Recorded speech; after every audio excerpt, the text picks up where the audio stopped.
नमस्कार विद्यार्थियों। आज हम मौर्योत्तरकालीन सामाजिक, धार्मिक, आर्थिक जीवन और प्रशासन व कला का वर्णन करेंगे। सर्वप्रथम हम मौर्योत्तरकालीन सामाजिक जीवन पर चर्चा करते हैं। इस काल में स्मृतियों की रचना हुई। मनु के अनुसार शूद्र का कार्य 3 अन्य वर्णों की सेवा करना था। विदेशी आक्रमणों की वजह से परंपरागत वर्ण व्यवस्था को खतरा पैदा हो गया एवं अन्य वर्ण संकर जातियां उत्पन्न हुई। मनुस्मृति में 60 वर्ण संकर जातियों का उल्लेख है। मनुस्मृति में विधवाओं के मुंडन की संस्तुति की है। मनु के अनुसार जिस स्त्री को पति ने छोड़ दिया हो या जो विधवा हो गई हो, यदि वह अपनी इच्छा से दूसरा विवाह करे तो वह पुनर्भू तथा उसकी संतान पुनर्भव कहलाती थी। नियोग से उत्पन्न पुत्र क्षेत्रज कहलाता था। अविवाहित लड़की के पुत्र को सहोदर कहा जाता था। घर में रहने वाली कन्या या दासी से उत्पन्न पुत्र को कानीन कहा जाता था। विधि के अनुसार समान वर्ण में विवाह से उत्पन्न पुत्र को ओरस कहा जाता था। ओरस पुत्रों की श्रेणी में सर्वश्रेष्ठ था। स्मृतिकारों ने शक, पल्लव, यवन व कुषाणों को निम्न कोटि के क्षत्रिय माना है तथा उन्हें व्रात्य क्षत्रिय कहकर वर्ण व्यवस्था में स्थान दिया है। कौटिल्य ने चांडाल के अतिरिक्त अन्य सभी वर्ण संकर जातियों को शूद्र माना है। प्रारंभिक स्मृतिकारों के अनुसार ब्राह्मण को शूद्र द्वारा दिया गया व स्पर्श किया गया अन्य किसी भी स्थिति में ग्रहण नहीं करना चाहिए। मौर्य काल में अधिकतर शिल्पी शूद्र वर्ण में ही आते थे, किंतु उनके धन प्रतिष्ठा में वृद्धि हो गई। इस प्रकार वैश्य एवं शूद्रों के बीच अंतर कम हो गया। भागवत पुराण में कहा गया कि यह जातियां विष्णु पूजन से पवित्र हो जाती है। अब हम देखते हैं कि मौर्योत्तर काल का धार्मिक जीवन कैसा था। मौर्योत्तर काल में महायान बौद्ध धर्म का काफी विकास हुआ। वैदिक देवताओं के स्थान पर नवीन देव वर्ग का उदय हुआ, जिनमें ब्रह्मा, विष्णु तथा महेश की त्रिमूर्ति बहुत विख्यात है। द्वितीय शताब्दी ईसा पूर्व के घोसुंडी वेदिका लेख में वासुदेव संकर्षण की मूर्ति की पूजा का स्पष्ट उल्लेख मिलता है। शक क्षत्रप षोडास मोराकूप अभिलेख में पंचवीरों की प्रतिमा व उनके मंदिर का उल्लेख हुआ है। शक क्षत्रप षोडास के अभिलेख में वासुदेव मंदिर के प्रवेश द्वार का निर्माण का उल्लेख है। विदेशी शासकों ने बौद्ध धर्म को प्रश्रय दिया। भागवत धर्म भी विदेशियों में प्रसिद्ध था। होलियोडोरस का बेस नगर अभिलेख, मोराकूप अभिलेख भागवत धर्म की प्रसिद्धि को सिद्ध करते हैं। अब हम इस काल का आर्थिक जीवन देखते हैं। मौर्योत्तर काल के आर्थिक जीवन के व्यापार पर हम चर्चा करते हैं। प्रथम शताब्दी ईसा पूर्व में रोमन साम्राज्य के उदय से भी व्यापार बढ़ा, क्योंकि रोमन साम्राज्य विलासिता के सामान का बड़ा ग्राहक बन गया। यद्यपि मौर्य काल में विकेंद्रीकरण व सामंतवाद को बढ़ावा मिला, किंतु आर्थिक गतिविधियां व्यापार वाणिज्य के विकास की दृष्टि से अत्यधिक उन्नत था। इस समय कुषाण साम्राज्य के अधीन मध्य एशिया के प्रदेश थे तथा चीन को रोमन साम्राज्य से जोड़ने वाले सिल्क मार्ग पर भी कुषाणों का नियंत्रण था। भारत का मध्य एशिया व पाश्चात्य विश्व से घनिष्ठ व्यापारिक संबंध स्थापित हुआ। कुषाणों को सिल्क मार्ग पर नियंत्रण से भारी आय हुई। अवदान शतक से कनिष्क कालीन व्यापार की जानकारी मिलती है। कुषाणों ने स्वर्ण सिक्कों का नियमित रूप से चलन कराया। ताम्रलिप्ति पूर्वी घाट का सबसे महत्वपूर्ण बंदरगाह था। पश्चिमी घाट पर इस काल के प्रमुख बंदरगाह बारबरिकम, वेरीगाजा, भड़ोच व भृगुकच्छ, सुपार्क या सोपारा, पेरिप्लस सोपारा को सुपर, कल्याण को कालीन, ताम्रलिप्ति को गंग, मसूलीपट्टनम को मासालिया कहता है। प्रतिष्ठित पैठण प्रसिद्ध व्यापारिक नगर था। ईसा की प्रथम शताब्दी में अज्ञात यूनानी नाविक द्वारा लिखी पेरिप्लस ऑफ द एरिथ्रियन सी नामक पुस्तक में भारत रोम व्यापार का वर्णन है। पेरिप्लस का अर्थ है यात्री पुस्तिका तथा एरिथ्रियन सी का अर्थ है लाल सागर। पेरिप्लस ऑफ द इरिथ्रियन सी में लाल सागर से भारत तक की समुद्र यात्रा का वर्णन है। पेरिप्लस ने दक्षिण भारत में संगमकालीन 2 महत्वपूर्ण अंतर्राज्यीय बाजारों का उल्लेख किया है।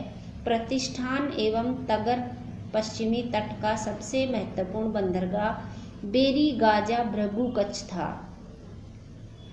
पेरिप्लस के अनुसार फारस की खाड़ी में भृगु कच्छ में दासों का निर्यात किया जाता था। इथियोपिया में भी कुछ कुषाण शासकों के सिक्के मिले हैं। रोमन व्यापारी मसाले, हीरे एवं इस्पात खरीदने के लिए भुगतान स्वर्ण के रूप में करते थे। रोम में होने वाली भारी मात्रा में स्वर्ण प्रवाह को रोकने के लिए रोम को भारत के साथ होने वाले गोल मिर्च व इस्पात के व्यापार को रोकने के लिए कदम उठाने पड़े। दक्षिण भारत की गोल मिर्च पश्चिमी देशों में इतनी प्रसिद्ध हुई कि इसका नाम यवन प्रिय पड़ गया। मसाला, लोहे की वस्तुएं रोमन साम्राज्य को भेजे जाने वाली प्रमुख वस्तुएं थी। दक्षिण में सर्वाधिक सिक्के रोम के सम्राट अगस्तस से और टेवेरियस के मिले हैं। ओरे की मेडू से अगस्त के सिक्के मिले हैं। प्लिनी भारत के बहुमूल्य रत्नों की लंबी सूची देता है तथा भारत को बहुमूल्य रत्नों का एक बड़ा उत्पादक देश बताता है। उज्जैन उत्तर दक्षिण व पूर्व पश्चिम के व्यापारिक मार्गों पर सर्वाधिक महत्वपूर्ण केंद्र था। कुषाण शासकों ने दिनार नामक स्वर्ण मुद्रा रोमन संपर्क के फलस्वरूप चलाई। दिनार गुप्त काल में अधिक लोकप्रिय थी। स्ट्रैबो के अनुसार भारतीय राजा ने रोमन सम्राट अगस्त के पास शिष्टमंडल भेजा था। कन्नड़ भाषा प्रदेश में वैजयंती का प्रसिद्ध बंद रखा था। आर्थिक जीवन में ही हम उद्योग व व्यवसाय के बारे में चर्चा करते हैं। जातकों में 18 प्रकार के शिल्पियों का उल्लेख किया गया है। दीर्घ निकाय में 24, महावस्तु में 36 तथा मिलिंद पन्हों में 75 प्रकार के व्यवसाय का उल्लेख है। जहां मौर्य काल में शिल्पी राज्य के नियंत्रण में थे, वहीं मौर्योत्तर काल में वह स्वतंत्र रूप से कार्य करने लगे। शिल्पियों व व्यापारियों के निगम होते थे। शिल्पियों की श्रेणियों के प्रमुख को जेठ कहा जाता था।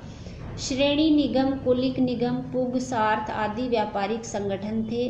श्रेणियों का उल्लेख इस समय के अभिलेखों में मिलता है। निगम का प्रधान श्रेष्ठी, श्रेणी का प्रधान प्रमुख तथा पुग का प्रधान ज्येष्ठक कहलाता था। श्रेणी का कार्यालय निगम सभा कहलाता था। श्रेणी को उत्तर भारत में सेठ व दक्षिण भारत में शेट्टी या चेटियार कहा जाता था। गोवर्धन नासिक नगर शिल्पियों का महत्वपूर्ण केंद्र था। स्ट्रेबो के अनुसार किसी शिल्पी की आंख व हाथ को क्षति पहुंचाने वाले को मृत्यु दंड दिया जाता था।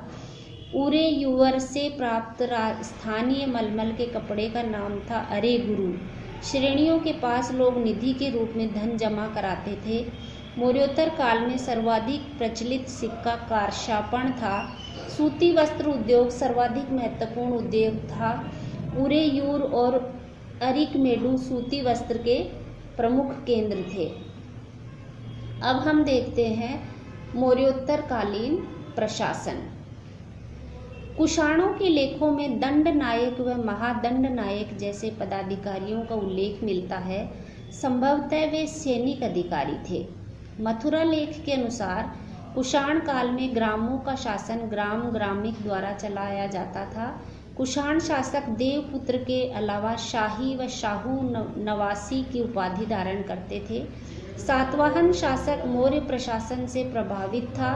सातवाहन शासकों ने ब्राह्मणों व श्रमणों को कर मुक्त भूमि अनुदान देने की प्रथा शुरू की। अभिलेखों में भूमि अनुदान का प्रथम उल्लेख सातवाहन अभिलेख में प्रथम शताब्दी ईसा पूर्व का है। बाद में अनुदानित भूमि पर से राज्य का प्रशासनिक नियंत्रण भी दानग्राही को सौंपा गया। इससे विकेंद्रीकरण की प्रथा को बढ़ावा मिला व केंद्रीय सत्ता क्षीण हुई। इस विकेंद्रीकरण को नियंत्रण में रखते हुए राजतंत्र को देवी रूप देने की कोशिश की गई। गौतमीपुत्र सातकर्णी की तुलना कई राजाओं से की गई। कुषाण शासकों ने चीनी शासकों की भांति देवपुत्र की उपाधि धारण की। कुषाण शासकों ने मृत राजाओं की मूर्तियां भी मंदिर में स्थापित करवाना शुरू किया। इसकी प्रेरणा उन्होंने रोमन शासकों से ली। यह मंदिर देवकुल कहलाते थे।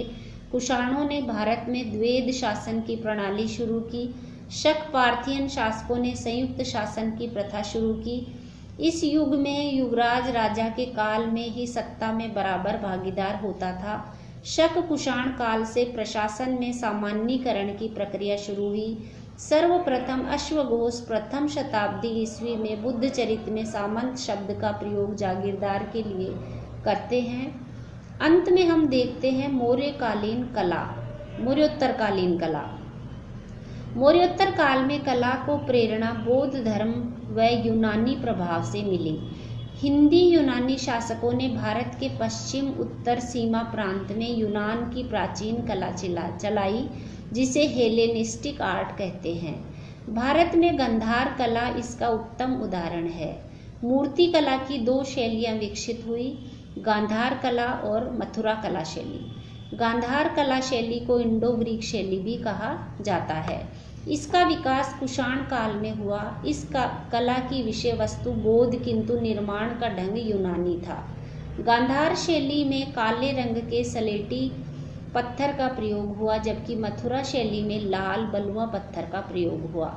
गांधार शैली में बुद्ध का मुख्य ग्रीक देवता अपोलो से मिलता है। गांधार शैली के अंतर्गत बुद्ध की सर्वाधिक मूर्तियों का निर्माण हुआ। बोधिसत्व की मूर्तियों में सर्वाधिक मैत्रेय की है। गांधार व मथुरा कला के अंतर्गत बुद्ध की धर्म चक्र मुद्रा, ध्यान मुद्रा, अभय मुद्रा व वरद मुद्रा में मूर्तियों का निर्माण हुआ। बुद्ध की प्रथम मूर्ति का निर्माण मथुरा शैली में हुआ। यह शैली प्रथम शताब्दी ईसा पूर्व में मथुरा में प्रारंभ हुई। मथुरा शैली की मूर्तियों में आध्यात्मिकता एवं भावुकता की प्रधानता रही है। मथुरा कला शैली विशुद्ध भारतीय है। मथुरा कला शैली आदर्शवादी और गांधार शैली यथार्थवादी है। गांधार एवं मथुरा शैली में अंतर यह है कि गांधार कला में शरीर रचना संबंधी विवरणों व शारीरिक सौंदर्य पर बल दिया गया है, जबकि मथुरा शैली में मूर्ति को पवित्र आध्यात्मिक भावना देने का प्रयास किया गया है। इस समय के कला स्मारक स्तूप, चैत्य एवं विहार हैं। कार्ले का चैत्य सातवाहन कालीन है तथा वह कला का प्राचीनतम श्रेष्ठ उदाहरण है। मथुरा संग्रहालय में कुषाण कालीन मूर्तियों का भारत में सबसे बड़ा संग्रह है।